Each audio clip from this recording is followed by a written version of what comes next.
अभिक्रिया हम शुरू करते हैं।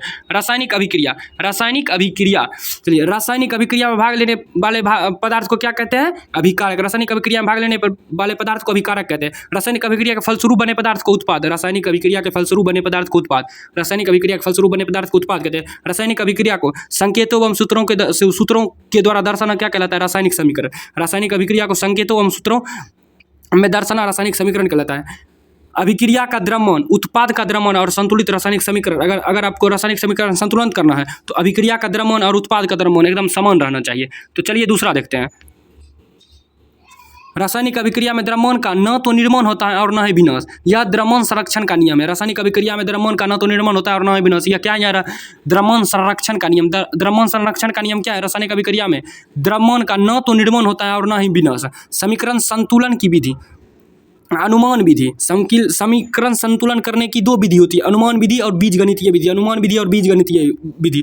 भौतिक अवस्था, भौतिक अवस्था होते हैं 4: ठोस, द्रव, गैस, जलीय घोल। ठोस, द्रव, गैस और जलीय घोल। ठोस, द्रव, गैस और जलीय घोल क्या हो जाएगा? ठोस, द्रव, गैस और जलीय घोल। तनु और सौंदर्य, दो प्रकार के होते हैं, तनु और सौंदर्य। खाद्य पदार्थ, खाद्य पदार्थ,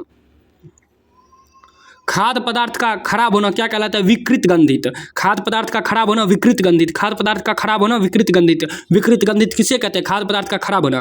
प्रति उपचायक का उपयोग वित्रिगंधित से बचने के लिए किया जाता है। मतलब खाद्य पदार्थ को खराब होने से बचने के लिए किसका उपयोग किया जाता है? प्रति उपचायक। प्रति उपचायक का उपयोग किस लिए किया जाता है? तो खाद्य पदार्थ को खराब होने से, विकृत गंधित होने से। इसका एग्जाम्पल है BHA और BHT। BHA और BHT।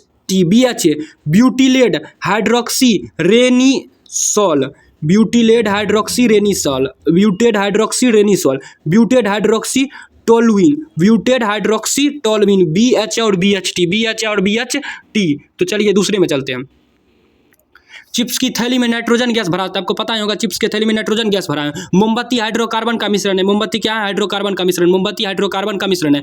चिप्स की थैली में नाइट्रोजन गैस भरा होता है। चिप्स की थैली में नाइट्रोजन गैस भरा होता है। LPG द्रवित पेट्रोलियम गैस का मुख्य अवयव ब्यूटेन है।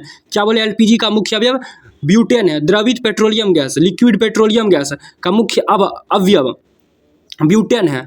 इथाइल मरकैप्टेन का सूत्र, इथाइल मरकैप्टेन गैस रिसाव का पता लगाने में क्या जाता है? इथाइल मरकैप्टेन का उपयोग गैस रिसॉल का पता लगाने के लिए होता है। C2H5SH, C2H5SH।